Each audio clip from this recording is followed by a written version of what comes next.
My name is Sahar Abayomi. This is the Gist of Egypt, and I am here today to give you the lowdown on the momentous turning point in World War II that was the Battle of El Alamein. The clash between Axis and Allied took place in a feeble, insignificant railway station just 150 miles west of our dear capital Cairo, and 66 miles west from Alexandria. This battle marked the culmination of the World War II North Africa campaign between the British Empire and the German-Italian army. This battle was started by a British versus Italian and later German struggle to obtain control of North Africa because of how close it is to Europe and the port cities it includes.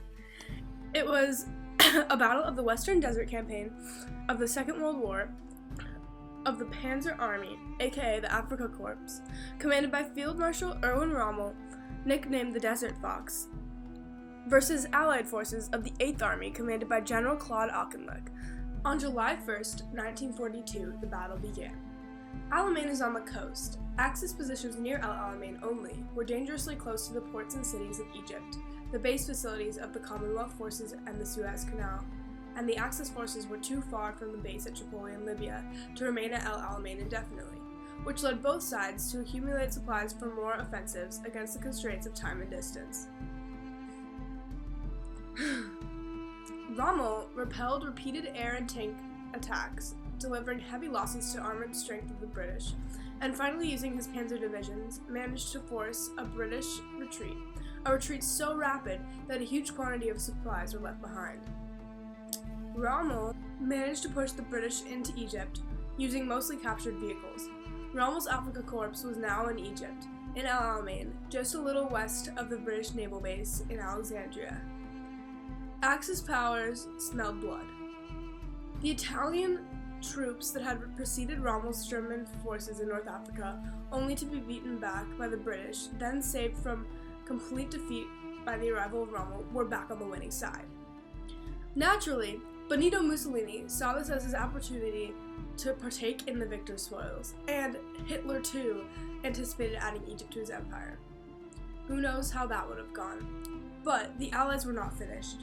Reinforced by American supplies and reorganized and reinvigorated by British General Claude Auchinleck, British, Indian, South African, and New Zealand troops poured blood, sweat, and tears, but especially sweat due to the climate, into fighting Rommel and his exhausted men. The result was a suspenseful standstill, a stalemate in Egypt. Auchinleck denied the Axis Egypt, and Rommel was back on the defensive, a definite turning point in the war in North Africa. Now that I have given you all a summary of events that happened in this battle, let's dive into a couple quick interviews with first-hand witnesses. First up, we have the Desert Fox, Erwin Rommel. Hello, Mr. Erwin. Care to explain how this whole battle got started? And don't be afraid to spill a little gossip about your opponent, Mr. Auchinleck. Hello, Sahar. I thought you would never ask. Of course I will tell you. While preparing the Alamein positions, Auchinleck fought strong delaying actions. First, at Mersa Matruh on the 26th to the 27th of June, and then Fuka on the 28th of June. The late change of orders necessary after these events resulted in some confusion. The result was poor coordination between the two forward corps and the units within them. Late on the 26th of June, the 90th Light and 21st Panzer Divisions managed to find their way through the minefields in the center of the front. Early on 27th of June, resuming its advance, the 90th Light was checked by British 50th Division's artillery. Ah, that information is riveting. What happened next? The 15th and 21st Panzer Divisions advanced east above and below the escarpment. The 15th Panzer were blocked by the 4th Armored and 7th Armored Motor Brigades, but the 21st Panzer were ordered on to attack Minkar Kaim. I ordered 90th Light to resume its advance, requiring it to cut the coast behind the 50th Division by the evening. As the 21st Panzer moved on, the 2nd New Zealand Division found itself surrounded. It succeeded in breaking out on the night of 27th of June without serious losses. Auchinleck had planned a second delaying position at Fuka, some 30 miles east of Matruh, and issued the orders for a withdrawal to Fuka. Confusion in the communication led the division withdrawing immediately to the El Alamein position. How the battle was set up all makes sense to me now.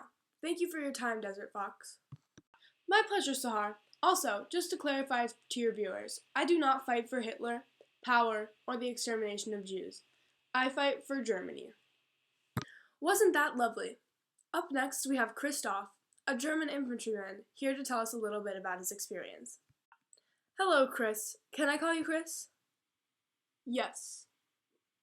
Great. So can you describe your experiences in the Battle of El Alamein? Well, I have to say it was a humbling and character-building experience. We fought in temperatures of unbelievable heights and scorching sun during the day, and nearly froze to death every night after the sunset. There was never a comfortable moment during that battle, especially because supplies were always running out. Can you please explain your ensemble to the viewers? Oh yes, I almost forgot the worst condition of the battle, the dust. The desert dust was so thick in the air every day that I think my lungs are permanently coated with it by now. I wear this to protect from the dust. What are your thoughts on the outcome of the battle? Well, I think it is quite disappointing that in the end, the whole thing was a big boost to British morale, and diverse troops helped to bring the empire together.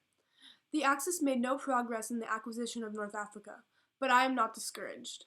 I really believe that Rommel needs to get his head in the game, get inspired by our Führer, and really get fighting once more. How do you feel now? Homesick and tired. Well, thank you so much for your time, Christoph. It was lovely to speak with you. Pleasure. This is all the time we have today, folks. Thank you for watching The Gist of Egypt. I hope you feel informed and have gathered your thoughts about what the fighting over our home all means. Goodbye, and God willing.